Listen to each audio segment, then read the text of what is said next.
You're the light and shadow play that gives my life its shape. Where before there was flatness, now depth takes form and drapes. Like a Renaissance painting with contrast that amaze. You turn my empty canvas into a masterwork ablaze.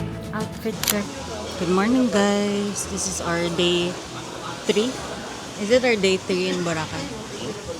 It is 8 a.m. Wednesday. So, magbe-breakfast lang kami. Then, we're gonna go to Calma Cafe sa Bulabog Beach sa banda. So, baka doon na lang ako mag-work. Pero 8:13 na. So, mga 15 minutes kailangan ko na mag-work. Ang plan namin kasi, guys, we're supposed to be awake by 7 a.m. So, we can eat, have breakfast, then go to the cafe and work there. But, nagising ako 7:22. Di talaga, I don't really wake up from my alarm. Nagigising siya and he'll wake me up. That's the reason why I set the alarm in the first place. For who to wake you up? For you to wake me up. And I was waking you up since 5 a.m. Yes. Hoy, my alarm is 6 a.m. My alarm is 5 a.m. Did you wake me up at 5? Yes. You didn't. I said, I woke you up by 6. I said, turn off this alarm and get ready. Yeah.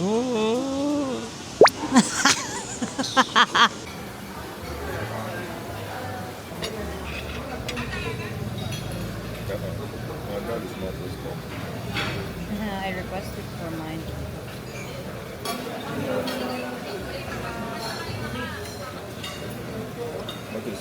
Ito kasi main road yan, ma'am.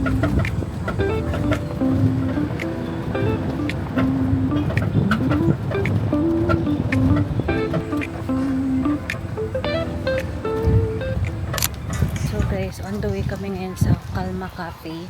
Kita ko lang siya sa TikTok. Dami nagpo-post nun. Baka doon na ako mag-work until lunchtime. So 9, ano na ngayon? 9:36. Pero may beach dito. Yeah. Nasa Bulabog area na siya, guys. So wala na masyadong tao. Ang cute, guys, ng mga aso. There's a golden retriever. See how there's not much people here? Gosh, I love Boracay so much. Here it is. Calma Cafe. We can go up, babe.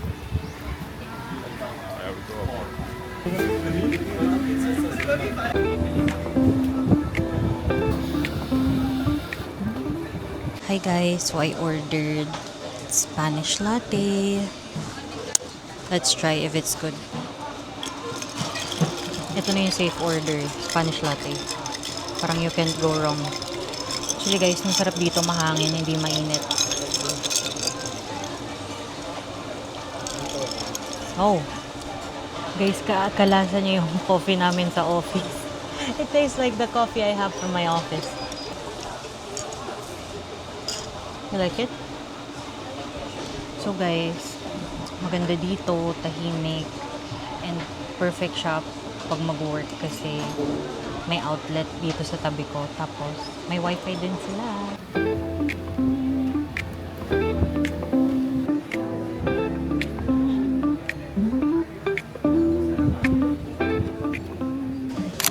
So guys, maganda dito sa Calma Cafe kasi very chill vibes compared to sa Station 2 na madaming tao. Dito kasi parang halos wala masyadong tao. Pero dito sa cafe, medyo madami ng tao. Kasi parang daming tumatambay dito. Pero the vibes is like very chill, very windy. Hindi siya mainit guys, sobrang mahangin dito. Compared kahapon, parang wala masyadong hangin kahapon. So if gusto nyo tumambay, go here sa Calma Cafe. Kaso, nag-try kami, ang mahal ng sininga sa amin, 150. Feel ko kaya naman siya lakarin. Babe, do you think we can walk going back to the hotel? It's like, ano guys, 15-minute walk going back to our hotel. Because of the sun. If it's evening time, it's not fun. See, kasi it's hot din to walk eh. But like, it's good so we can burn some calories from eating too much. So guys, magla-lunch na kami. Dito lang, malapit sa hotel namin, sa Mezerap. Kasi paglabas ng street, dito na yung Mezerap. Let's go, let's eat.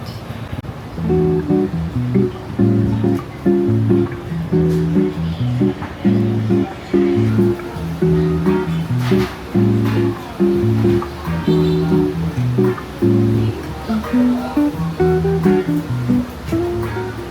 na kami guys sa Mezza Wrap and ang in-order namin is grilled apricot chicken and then ako naman itong mozzarella wrap.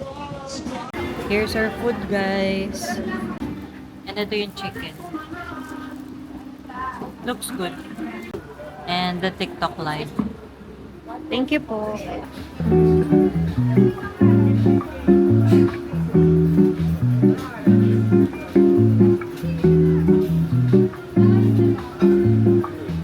Which one?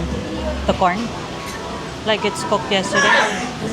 Ngayon guys, nagagets ko na yung hype. Masarap dito.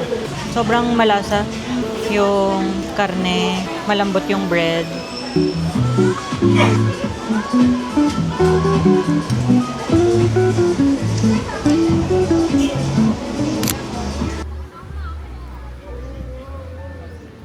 So ngayon guys, hinahanap namin yung coconut matcha sa Fiesta Souvenir Cafe para matry natin if masarap.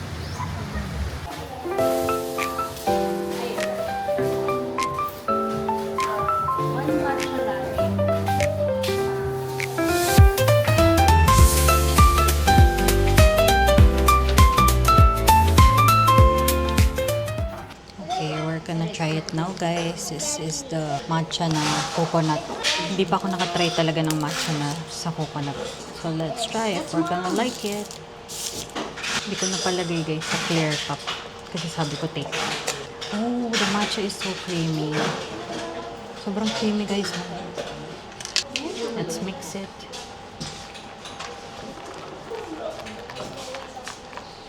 Their matcha is so creamy.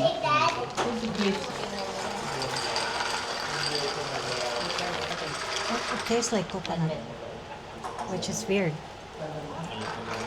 Why is the matcha in Boracay so much better than the matcha in Manila? Guys, yung pagka-matcha niya, very refreshing. Pero I still prefer oat milk. But it's good, di ba? Masarap siya, guys. Kasi the matcha I've tried in Manila is not as good compared to the matcha that I've tried here in Boracay. I'm so happy. Sobrang worth it yung mga binibili kong matcha for the past days. Matcha guys with this view. Ganda. Hey. I love Boracay. Change outfit agad tayo guys. Kasi gusto mag-yacht party ni Kamisa. Hindi naman ako ma-party. So, we're wearing this white top and this hat from TikTok shop. Dito guys yung matabang. Yeah, I remember that dog. Dito guys yung matabang dog. Ang bagal nung DJI.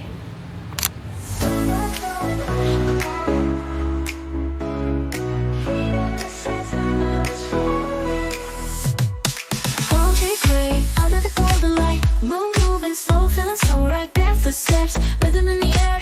In this summer heat, we don't care. Feel the breeze, it's lifting us high, chasing the waves, touching the sky. Together we rise, no looking back. This summer vibe is on the right track. Summer vibes, we're feeling the heat, dancing all night to the ocean beat. Under the stars, we're never alone. This is our time, a summer unknown.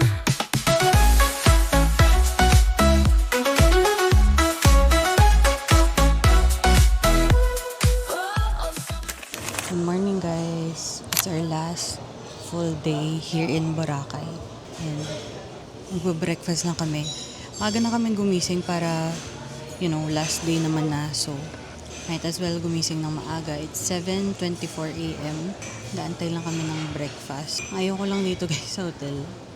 Hindi na pa kami nakaupo. Pero wala nagbibigay ng menu. So yun, medyo disappointing lang. At lagi guys yung kinukuha namin breakfast. Sa akin, English breakfast. Then, sa kanya is American breakfast. Ang difference lang is, may beans yung English breakfast, the sausage, at sa kanya is bacon. Medyo gloomy na guys yung weather today. Walang araw. Puro clouds lang. See, the wind is cold. Ha?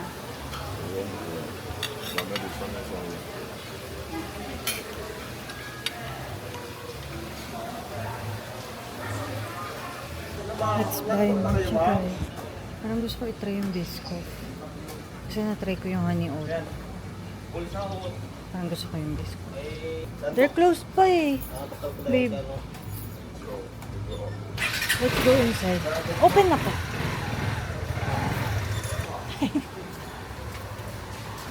Thank you po. So, order ulit ako guys ng matcha nila. Kasi masarap yung first matcha na tinry ko. Iba naman tatry ko ngayon, yung Biscoff. Pero hindi na outside yung gamit nila. So, pina-upgrade ko pa siya to outside. 320 yung binayaran ko for Biscoff matcha. Let's hope it's good. Let's try it, guys. Mix muna natin.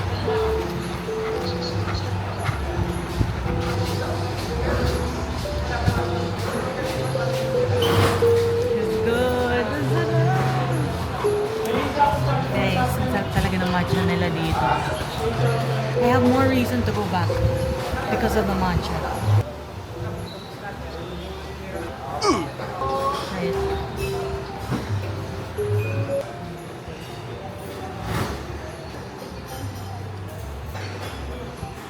Sarap, diba? So, ito yung nilalakaran namin guys. Pagpapapunta na sa beach. Lapit lang siya. Mga 2 minutes, 3 minutes walk.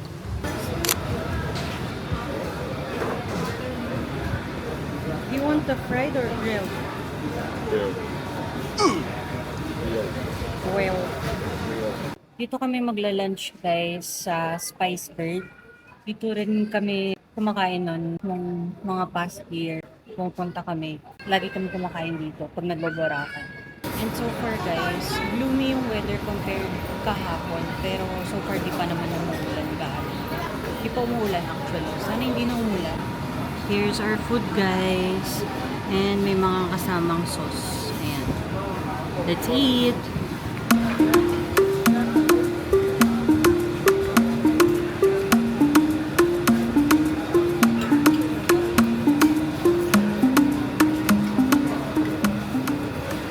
Ganda ng weather ngayon guys. Mainit pero alam mo yun, makakalakad ka. Kasi medyo maulap lang eh. So kaya yung init. Hindi siya super tipong magtatago ka. Diba? Ang ganda. Kaya talagang babalik-balikan ang Boracay. Parang minsan gusto kong matry mag-isa naman mag-Boracay. Ano kayang gagawin ko mag-isa? Papunta ulit kami guys dun kay Ate Eva na shake para dahil natapon nga yung mango shake nung nakaraan, bibili tayo ng mango shake.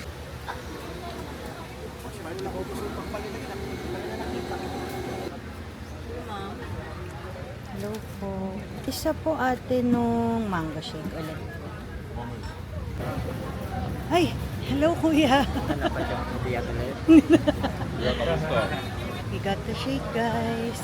Nakita namin si kuya kahapon, nakasama namin sa party boat.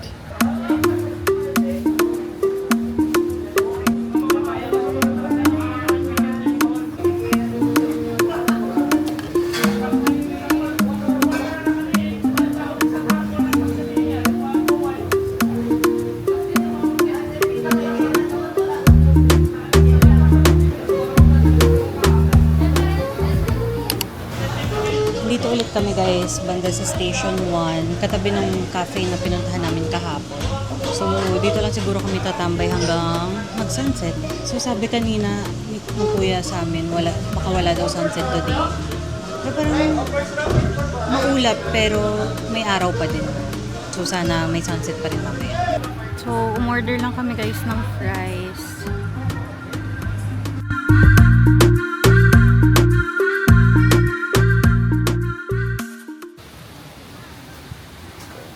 Guys, andito pa rin siya.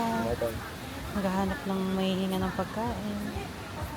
Parang may garapato siya sa noo. That, man. Chori burger, guys. Ito 80 pesos.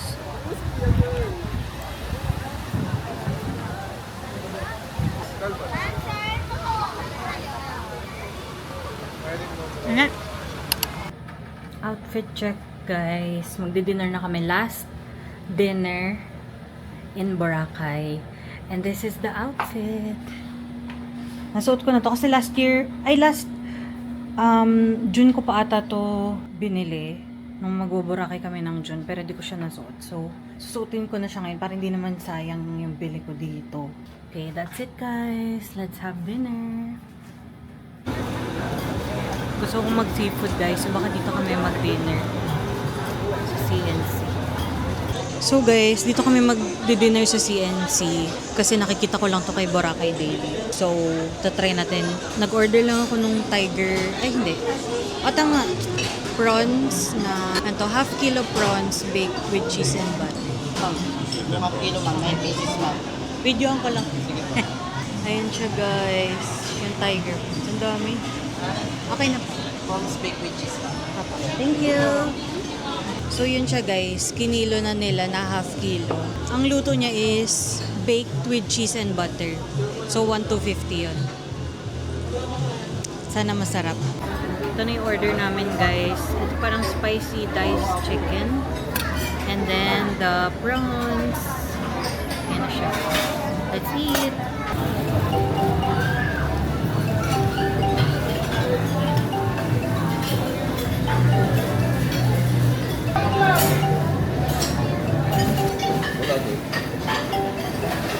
I'm still in the process of thinking if it's worth it.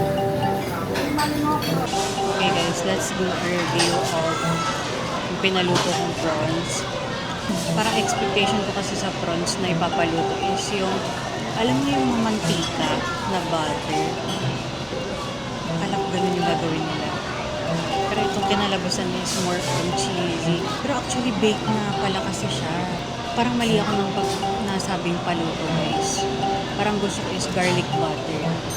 Ito, baked cheese. Parang ganun. Garlic. So, wala na. Napaluto na. Pero masarap naman siya, guys. Not overcooked. Saktong-sakto lang yung pagkakaluto. Nag-brown out, guys, ng very light kanina. As in, wala na kaming makita. Pero buti may generator light sila dito. Okay, guess the bill challenge. How much do you think? 2,000. Mine, I feel like it's less than 2,000, but around 1,800. You're right. 2,000. Yung bill namin, guys, 2021. So, yung baked prawns with cheese, spicy diced chicken, tsaka dalawang plain rice lang. So, I think, mahal talaga yung mga paluto, guys. Actually, kahit saan naman eh. Kasi basta seafood, mahal magpaluto. I'm telling them na it's expensive. Like, seafood is basically expensive talaga. Even at home, the only seafood that we cook is shrimp. My wallet is not here. It was at this moment that he knew. He fucked up. So, ang nangyari dito, guys, naiwan ko pala talaga yung wallet ko. Pero, akala ko na kay Toby. Is it with you?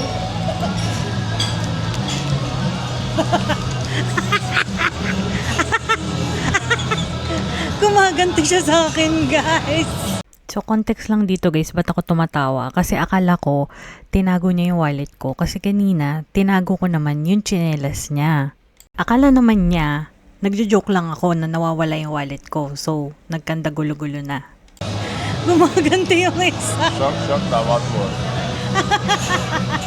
Kasi tinago ko kanina, guys, yung tsinelas niya. Just because I hide your slippers. Ha? Gumaganti ka. That's Manny Obina. If you want revenge, hide my bracelet. Hide my slippers. Bracelet eh. Give it to me na. I don't have anything. Ayaw ibigay. Dali na. Give me my wallet.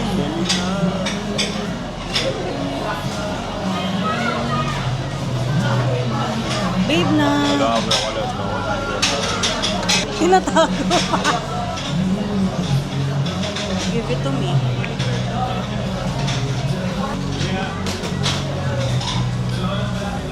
Ayun, nakailang balik na si ate. Ayaw pa ibigay eh. Ano ba? Mag-bad trip ako guys. Hindi pa rin niya binibigay.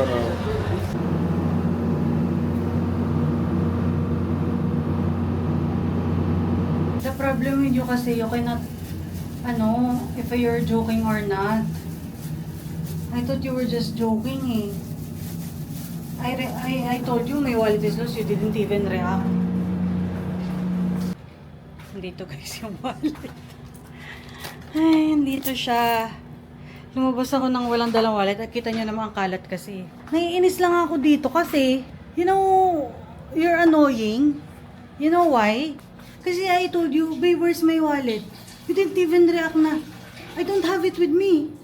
You didn't even react like that, so I thought you're hiding it. I told you I don't have it. You said you thought that. How do you want me to say I don't have it? I don't have it. I don't have it.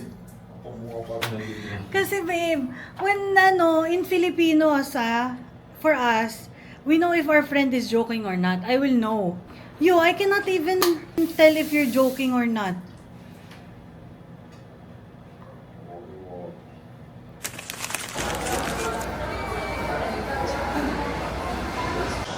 Okay guys, nandito na kami sa airport, going back to Manila. Tell you, mom. We're going back to Philippines. Yeah, we will. So, that's it guys for the vlog. Sana ma-edit ko to kasi sobrang tagal ko mag-edit. I hope you like and subscribe. Say like and subscribe. Like and subscribe. Say it naman with emotion. Are you a robot? Like and subscribe. You're the light and shadow play that gives my life its shape. Where before there was flatness, now depth takes form and drapes.